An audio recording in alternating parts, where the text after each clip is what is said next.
part two of the self-defense stuff. I'm going to leave it at 2 parts for now. I'm leaving a lot of stuff out, but I'm trying to give you bare bones here of what you need. Quite frankly, if you listen to the first part of this and you listen to the second part and you understand what I'm saying, in today's world you're going to be fine. You're not going to have a problem. In tomorrow's world, you may need more skills. I highly recommend you learn how to use both a rifle and a handgun.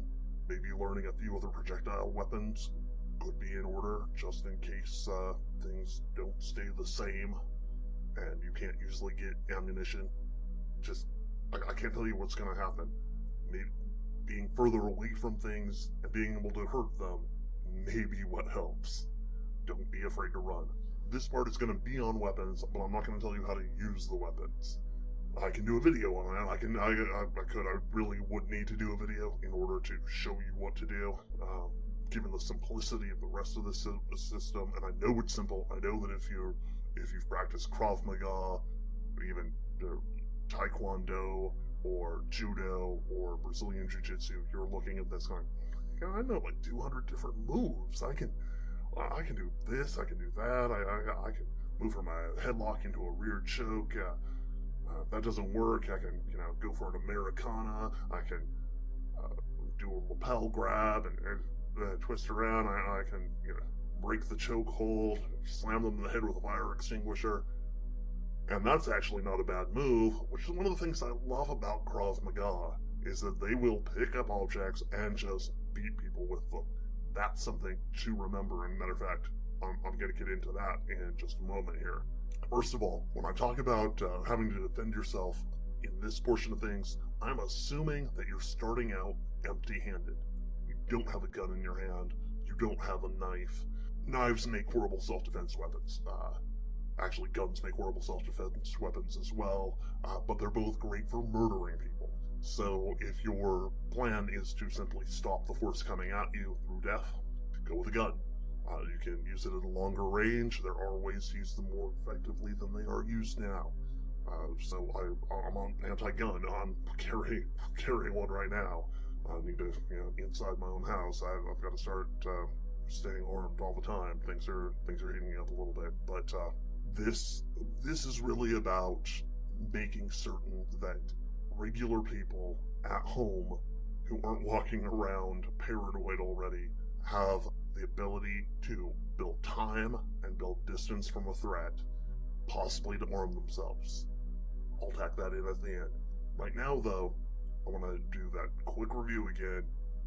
It's hands up, hunch down, try and bury your shoulders into your ears, bend over, kind of spread your legs a bit like you're holding a beach ball, between them, and start moving away from the threat in whatever direction that is, and do it as quickly as you can without risking a fall.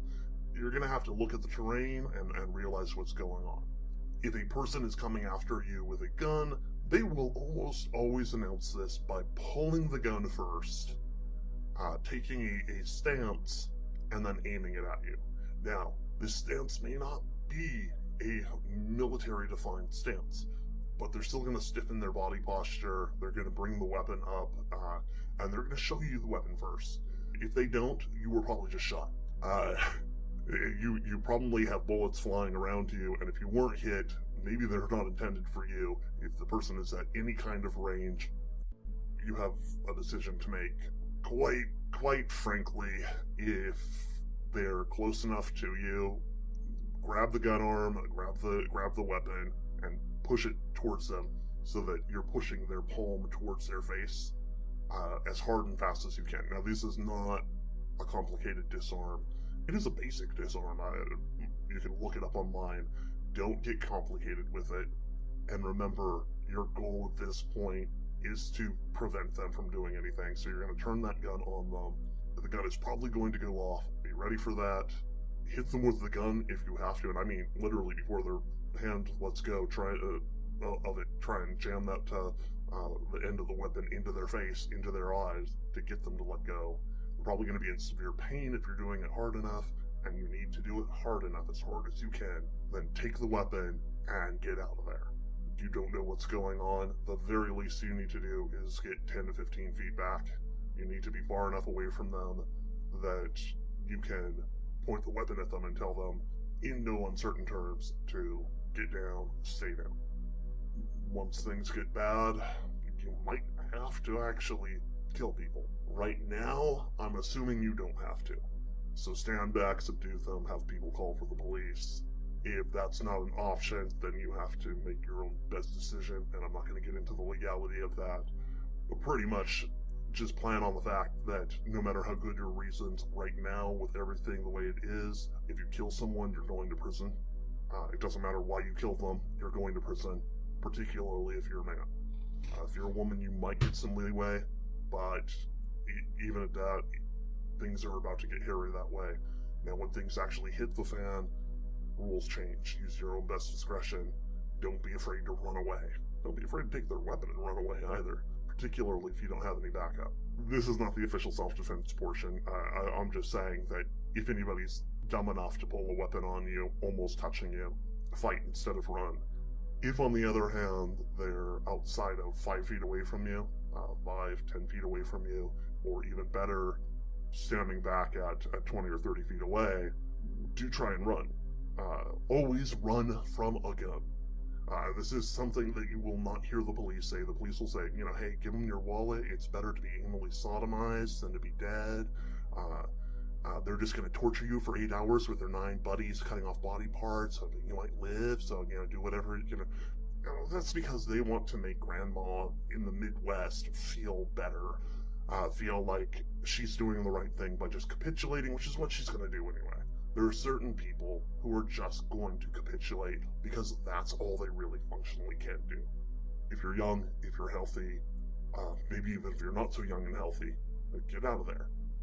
It is harder to hit somebody who is running, even if they're running away in a straight line and you're lined up on them. It's going to be harder with every step you take for someone, even a trained shooter, to actually hit you. You're actually just running. No zigging, no zagging, no interesting anything else. Just turning and booking it. You're actually going to be in as much danger from a person firing randomly as somebody aiming at you. Because it's really hard to hit a moving target. Now, can you do it? Yes. Can you do it with practice? Yes. Are there improved ways of shooting that would allow you to do this in a much better fashion? Yes. But again, nobody trains to kill fleeing people. Even soldiers don't train to shoot people who are running away from them. They train for people holding their ground. They train for people coming at them. They train for people moving laterally side to side, jockeying for better position. Nobody trains to shoot something that's simply moving away. Use that against them, particularly if you're unarmed. If you have 10 feet of distance between you and them, a lot of people are going to miss or partially miss at that range. Even trained shooters will sometimes simply not hit a human-sized target at that range. Now, if you've shot it all, you're thinking, wait, somebody at 10 feet away, I can't hit a man-sized target? That's insane. It is, and 80% of the time, that is what will happen in a real fight. Human beings aren't really designed to murder other people. For all that we have the badass stories about it, that is not what we're built to do psychologically. What we are built to do are things like run away and intimidate other people with weapons. But if somebody's trying to intimidate you, running away is perfectly fair. You cannot really run and shoot well at the same time. You can do it. I've seen people do it, but in the main, they're firing randomly, or almost randomly, or they have to slow down to a walk, and a person that's simply running away has a good chance of getting away. Again, you need to be 10 feet away, and really the further you are away, the better off you are. Now, against a knife, and I'll come back to gun stuff in a little bit, but against a knife, you're actually at far more of a disadvantage being unarmed. Clearly, the first thing you should do in any unarmed conflict is arm yourself. However, I'm assuming that you're a good, normal person, and you don't walk around ready to fight constantly, and that the demons, vampires, and ghouls of the world have not presented themselves enough that you expect walking home from the library is going to be a battle for your life. So you don't have a battle axe on your back, you don't have a six shooter on your side, and you don't have the mace because it was left on your other key ring. What you want to do is take your nice, normal stance, the same stance we've been working on, and you're gonna, if I gave you the whole program, you'd get sick of me saying this, but it's the same stance. Hands up, hunch, legs spread, moving away. In this case, with a knife, what you really have to do is notice them first before they attack. Very often, you will find out that you're under a knife attack when somebody sneaks up behind you as you weren't paying attention and you've been stabbed 6 times. And there is nothing you can do about that except learn to pay attention. Learn to look around you and take note of anybody within 15 feet of you. Doesn't matter if you're in the line at the grocery store, you're allowed to look around. Keep an eye on it, and if people are acting weird, don't turn your back on them. If you're trapped in line, turn sideways so that you can see nearly 180 degrees in both directions. A person with a knife almost always presents the same way. And I don't know why this is, but it seems to be very nearly universal. Other cultures do it. This isn't just America or anything like that. Asian cultures, African cultures. They'll take the knife that they're holding in their hand, they will put it down by their side and hide it behind their right leg. Again, 90% of people are right-handed, so the attack will come in on that side. Then when they attack, instead of complicated, smooth, and clever-looking slashing attacks, almost everybody is going to stab, and they're going to stab to the lower left-hand quarter of your abdomen. It's where the knife goes. It's a weak move, but it's so odd that most people don't even know to block it. So if you see a knife, if you see a knife presentation, somebody with their arm locked out, held next to their leg, the first thing you're going to do is put your hands up, just like I said before, because you always need to practice that, even in a threat situation that might be slightly different. You're assessing the situation, you get in a good stance, start moving away from them, even if you have to get out of line, even if you walk away, even if they're not looking at you. You move away from them, get that 10, 15 feet back if you can.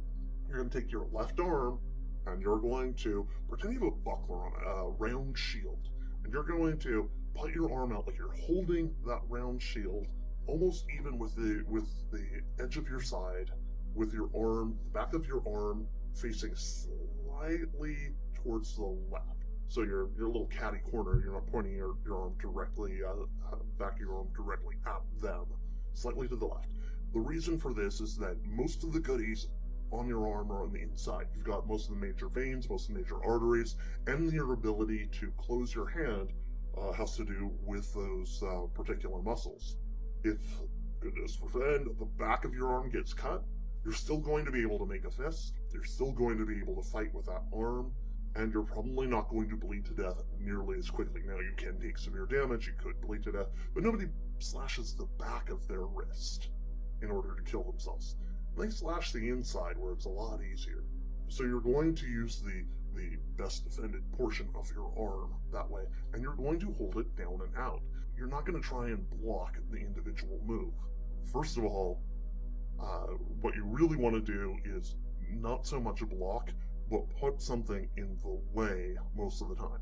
Now, could they stab at your arm? Yes. Could they slash at your arm? Sure. What they're probably going to do, and this is the main thing to look for, is they're going to change their tactics if they realize what's going on. Normally, after they've made 3 or 4 stabs and they haven't done anything, they're going to try and move around your arm first, going in low and try and move past you. But of course, you're just going to keep your arm in the way.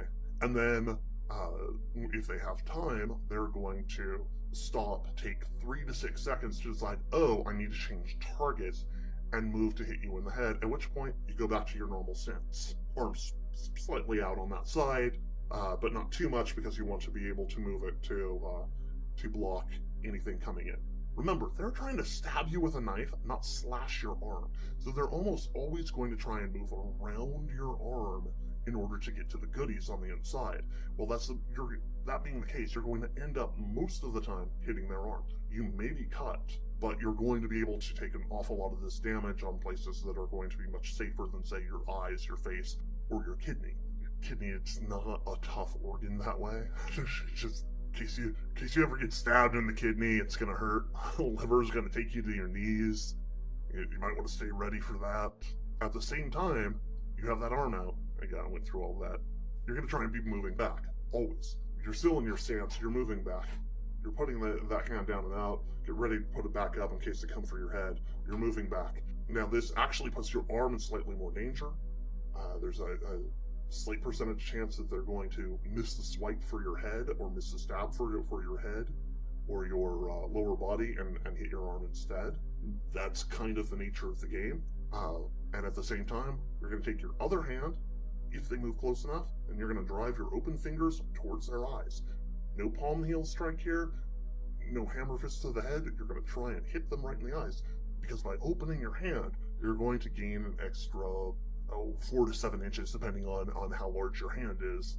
With my massive meaty paws, I get nearly 8 inches of extra distance there to help make up for the fact that they have a knife in their hand, which gives them some extra distance.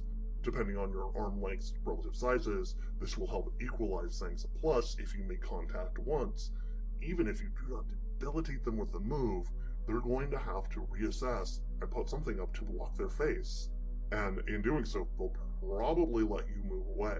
Now, while you're moving away, if you see a handy object that you can use instead of your hands, a weapon, a stick, a fire extinguisher, a handy security guard you can throw at them instead of you, what have you, get that in the way. Secure a weapon, but continue to move away while you're doing it. Don't stop to get the weapon, waiting for them to run up on you. Most of the time, even if people are targeting you for a sudden attack, they will cease their attack once it doesn't work if you're moving away from them and securing a weapon. It's, even I've seen pictures of terrorists who are trying to kill people, and when there was just nobody around to attack, and the only person they could go after was a person armed with a 2x4, the guy with the knife just stood there and eventually ran off because he was outmatched. If you have a stick over 4 feet long and you're willing to just blast somebody in the head with it hard, you can beat a knife. Matter of fact, that will almost always beat a knife against a single opponent. The danger there, if your weapon breaks, if they make a half-hearted grab for it, something like that, then they might tie you up long enough to stab you. But again, almost always win is better than not winning at all. But that puts you into fighting range. And remember, your goal is always going to be to move away from the unknown factor. And anybody attacking you right now, you have to assume might be an unknown factor. Now, that's not always going to work. I told you about the shadow person that I saw and got in that little altercation with. I mean, I had a kitchen bar to my back, three feet behind me. It came around the table at me on the right, between myself and the door to the outside. It had a knife in its hand, so I picked up the chair and used the chair against it. Didn't totally work. Much like a human being, though, it grabbed the chair one-handed, trying to use the knife with the other. I freed up a hand and jabbed it in the eyes, which did diddly squat. But I was able to then hit it in the head a couple of times. That got it to drop the knife. In that, I did get cut. I just got this little scratch on my leg. And it really is a scratch. I mean, considering obsidian blades can be up to, 500 times sharper than razor blades, I got incredibly lucky. Again, I'm not even absolutely certain this was a real event, so take it for what it's worth, but the scenario played out in that way. I couldn't run, not functionally at that time. I was trapped in place, so I fought, but you still fight to debilitate, and you fight to protect yourself. Did I do that perfectly? No. I mean, ideally, I would have hit with the chair going on the knife hand side, which would have made it harder to grab, and would have freed up my right hand to hit towards the eyes or hit in the head, while having the chair as a shield on the left, which would have actually provided more protection for me. I'm not perfect. Gosh, somebody just appears in a room with you and starts coming at you with a knife. I am fairly happy with it. Part of it is that I kept the solution simple, and that is something I'm gonna rant for like 10 minutes, so, you might want to just zoom ahead. Let's see, I'm at 22 minutes here. I'd zoom ahead to like, 25 minutes to check to make sure I'm still not ranting. Complicated knife removals do not belong in a knife fight. You are not grabbing an arm with a weapon in it if that weapon is actively being deployed. You are only going to grab that arm effectively if the person is not using force against you. If that's the case, then simply moving away is still going to work. Never grab an arm and duck under the arm and then change your hand positions on the arm to secure an elbow lock in order to then force the weapon out of their hand. What you just did took way too long to get anything done. Notice, I'm not even talking about blocking. I'm talking about putting something in the way, which you're probably going to want to do anyway, but what I'm saying is don't put your hand up, palm out, and push on their arm with your narrow hand. Use the entirety of the length of the back of your arm so that you have a better chance of making contact. You get it in the way, you're moving away from them, and you're trying to debilitate them with strikes to the eyes. I'm assuming that if you have the ability to move back, you're probably not kicking them in the groin. I don't know what happens if you hit a shadow person in the groin. That has never come up. Apparently, strikes to the eyes. In that one case, that didn't work. Normally works on almost everything. Even bears kind of shy away from you if you hit them hard in the eyes. And they're about as tough as you get that way. But don't get complicated with it. It's like with complicated gun disarms. Honestly, if somebody puts a gun in your face, you go into your good stance. You push it away with the back of one arm, and you hit them in the eyes with your other hand and debilitate them. Don't even try for a disarm first. It's like, well, but then they still have control of the weapon. Yes, and they will grab their face and go, like everybody else, and you get, however long to deal with that. Or, if they're smart, they'll try and move away from you. The most dangerous shooter in the world is not somebody who's going to come and stick a gun 6 inches from your face. That is what street punks do, because they think it's intimidating, and because they want to close with you because they know your wallet is in your pocket. Honestly, I'm going to say, just starting right now, if somebody pulls a gun on you, run. Just run. Just get out of the situation. Now remember, when I say run, a lot of people assume that I'm talking about burying your head down and you're gonna give Usain Bolt a real challenge for that gold medal. And no, that's not what I mean. When I'm talking about running or retreating, most of the time you're probably going to do this at about half walking speed. You don't have to be a great athlete the vast majority of the time to quote unquote outrun someone. Quote outrun unquote someone. You just need to be able to gain enough distance between you and them that attacking you is no longer a worthwhile proposition. Do you bury your head then and run? Sure. Is it worthwhile to practice running? I have no problem with it. Cardiovascular health is important. You don't want to see some of these strange things and have a heart attack. You're not gonna want to do that. So being healthy is going to help. But you don't have to be able to outrun a college-level athlete in order to outrun a bad guy, or even a soldier or an attacker. All you have to be able to do is build enough distance before they really attack you. And again, even serial murderers don't practice attacking people running from them. They'll use ambush tactics and will almost always take people from the side or when they're standing, not running away. When they've taken people on jogging trails, they actually, when people do that, they tend to come at them at an angle, but from the side of the trail and from the front, so that they can't change their momentum fast enough to prevent going down. You can tackle a person from behind. You can. If you buried your head and Usain Bolt is coming at you and he's gonna totally commit to this and he is full out running and he's gonna tackle you at speed, which by the way nobody does because you will end up really injuring yourself and possibly the other person, but really injuring yourself, which we instinctually know. It's why football players have all those pads and why rugby players think they're tough, even though they always pull up and hesitate right before they grab the other person, is because it's a very dangerous thing to do, but it can be done. So if Usain Bolt is coming up and he's going to tackle you from behind at full speed, yeah, you're probably going down.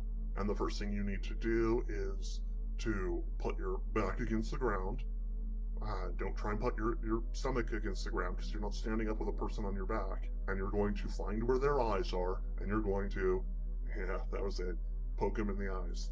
Because you have about 3 seconds to debilitate anyone coming at you. Now, with multiple opponents, it's still the same thing. Your hands are going to go up, hunch over, and start moving away. Because you need to string them out. You're not grappling against 3 guys. Hopefully you're not grappling against any guys, and you're not going to have to hit anybody. The less violence that goes on, the better off you are. Retreating from the situation is always going to be your best option if it's available. If it's not, you want to debilitate as instantly as you can and then retreat from the situation if that's available.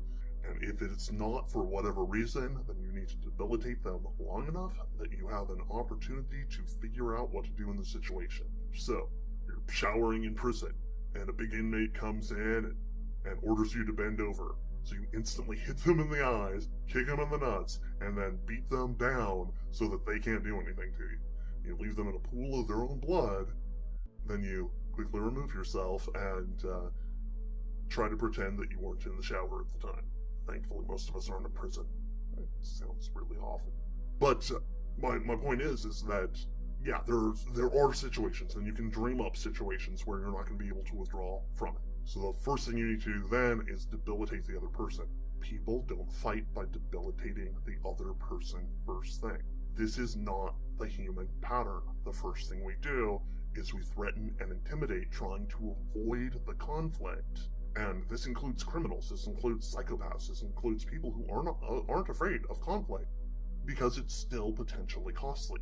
They don't have to be afraid of you knocking them out to know they don't want to go to prison for 8 years. Something just happened with my computer. Okay. Now, I'm doing this offline. I've been doing everything with an air gap. I'm going to try and download things from a remote location. I can't even get out of here right now, so that's not happening. Not yet. You'll probably hear this several weeks after I've finished it. Okay, yeah, no, where was I? There's like air gaps. No, go back before that.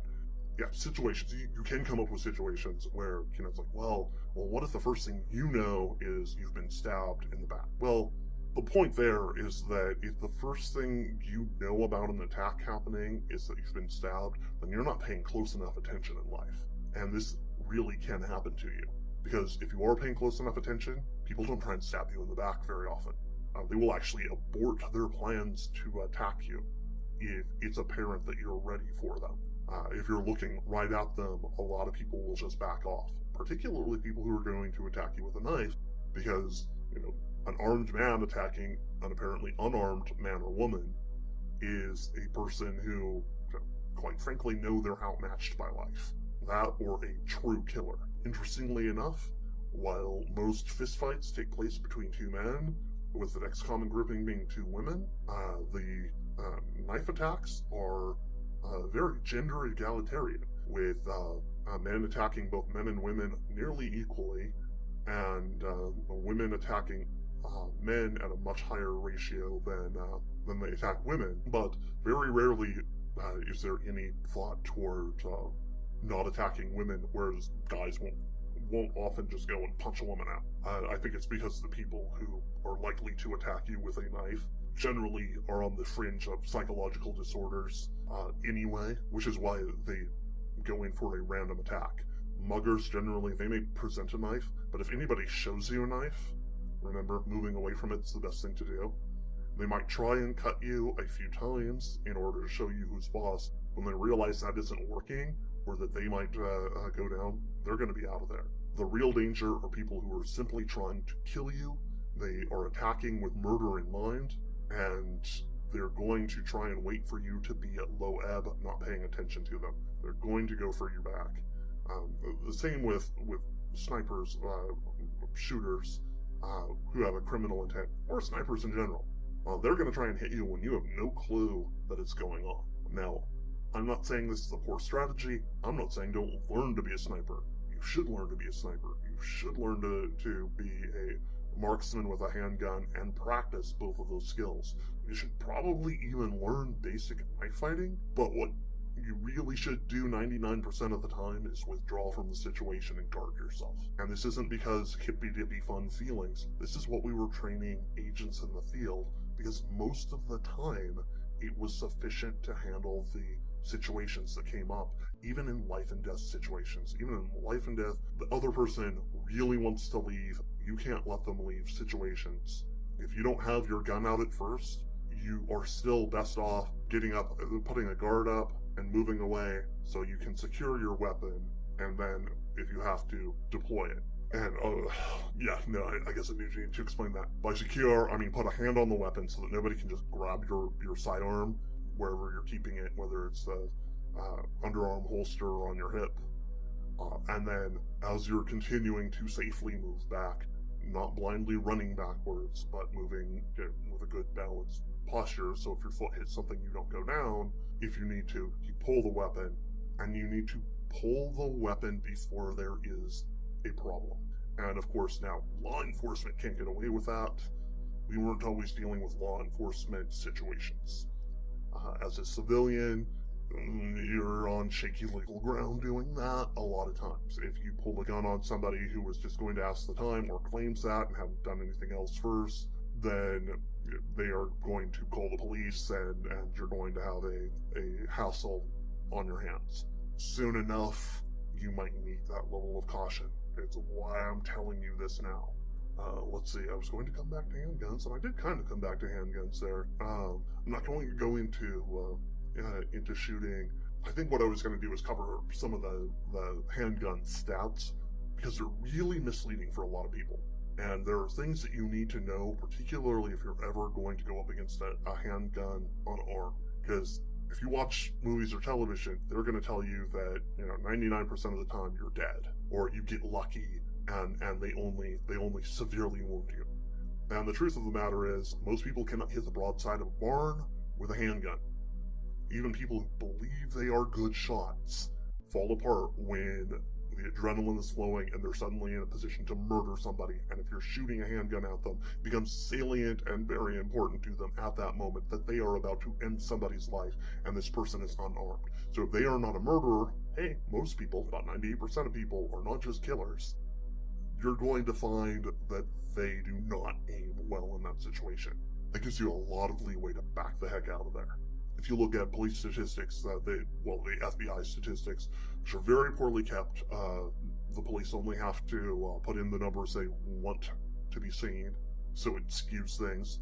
But if you look at police deaths by firearms, this is where you get the 0 to 21 foot gunfight range, because all police are considered to have been in a gunfight when they died by firearm, because they have a gun on their hip.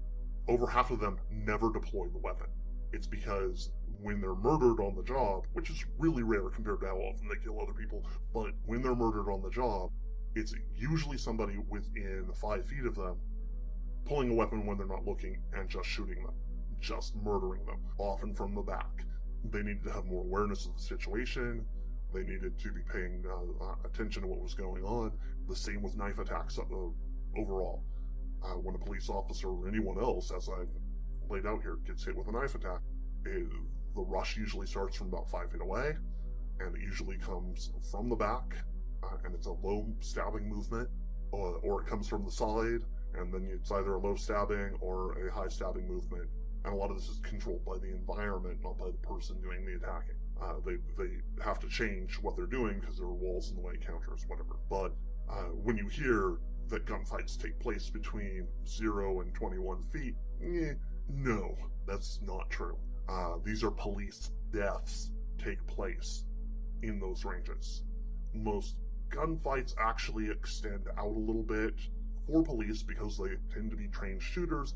Though they tend to be trained shooters, your job it is at that time to close with the other person, tend to be within 20 feet of the other person when they deploy their weapon.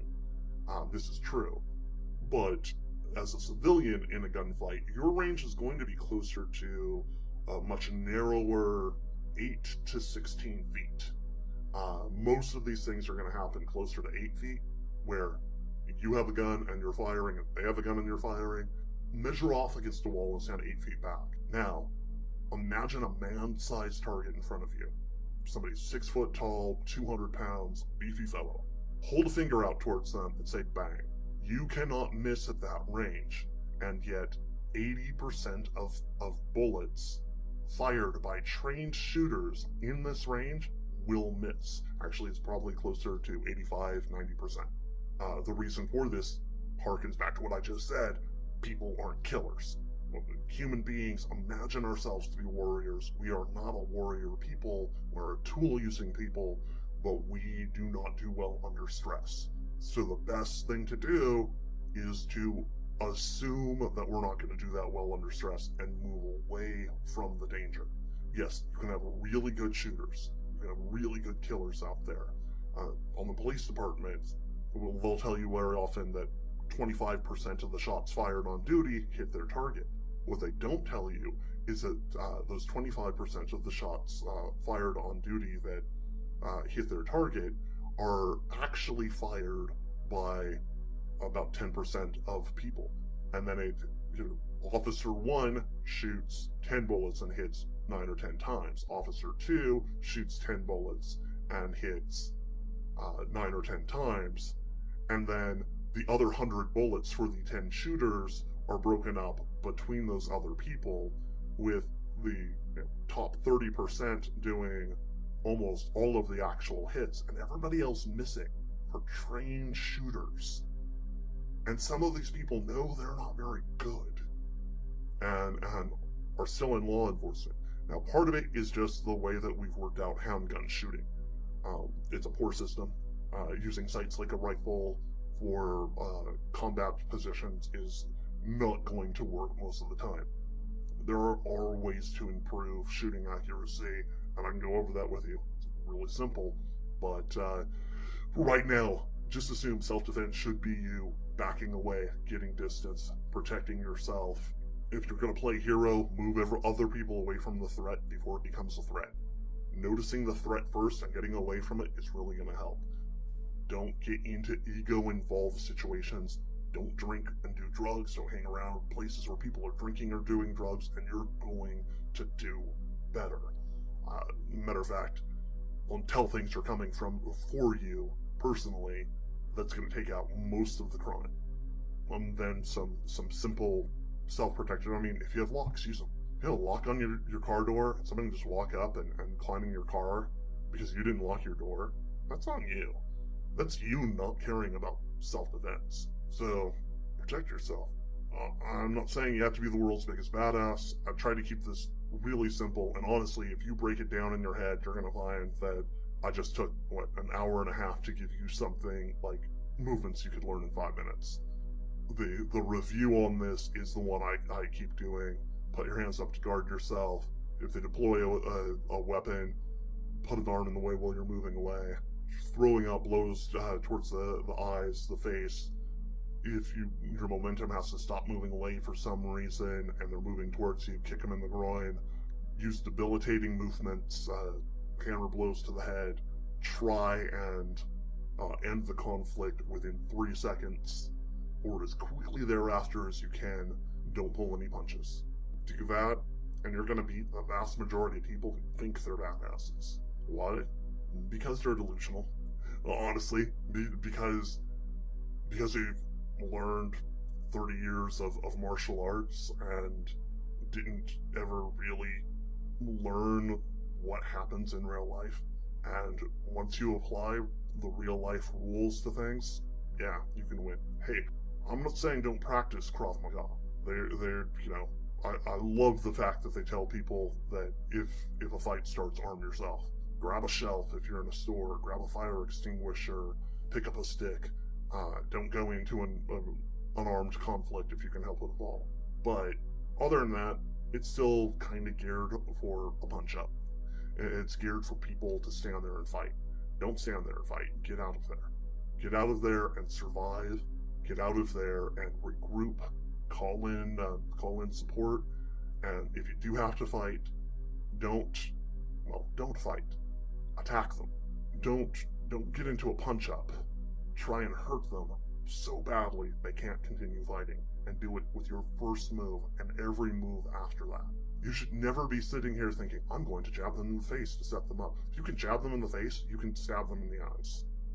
I'm going to kick them in the knee. If you can kick them in the knee, you can kick them in the groin. The only reason you need to kick somebody in the knee is because there are rules in place. Well, real life doesn't need rules. Real life needs for you to survive.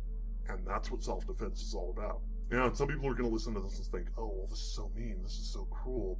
Is it though? I'm basically telling you to run away. I'm telling you to get out to avoid problems. This isn't you being cruel.